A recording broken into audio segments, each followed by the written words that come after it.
வங்கதேச இடைக்கால அரசின் தலைவராக நோபல் பரிசு பெற்ற முகமது யூனுஸ் நியமிக்கப்பட்டுள்ளார். வங்கதேசத்தில் மாணவர் போராட்டம் கட்டுப்படுத்த முடியாத அளவுக்கு விஸ்வரூபம் எடுத்த நிலையில் ஹசீனா தனது பிரதமர் பதவியை ராஜினாமா செய்துவிட்டு தனி விமானம் மூலம் வங்கதேசத்தில் இருந்து வெளியேறினார். இருப்பினும் வங்கதேசத்தில் அடுத்து யார் ஆட்சியை அமைக்கப் போகிறார்கள் என்பது தெளிவாக தெரியாத நிலையில் அங்கே வன்முறை தொடர்ந்து வந்தது. இதற்கிடையில் வங்கதேசத்தில் இடைக்கால அரசை அமைக்க அதிபர் முகமது சஹாபுதீன் ஒப்புதல் அளித்தார். அதனைத் தொடர்ந்து இடைக்கால அரசை நோபல் பரிசு பெற்ற யூனுஸ் தலைமையேற்க வேண்டும் என்று மாணவர் அமைப்பினர் வலியுறுத்தினர்.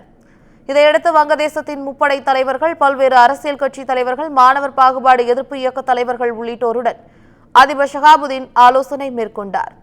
இந்த நிலையில் வங்கதேச இடைக்கால அரசின் தலைவராக நோபல் பரிசு பெற்ற முகமது யூனுஸை அந்த நாட்டு அதிபர் ஷஹாபுதீன் நியமனம் செய்து உத்தரவிட்டுள்ளார்.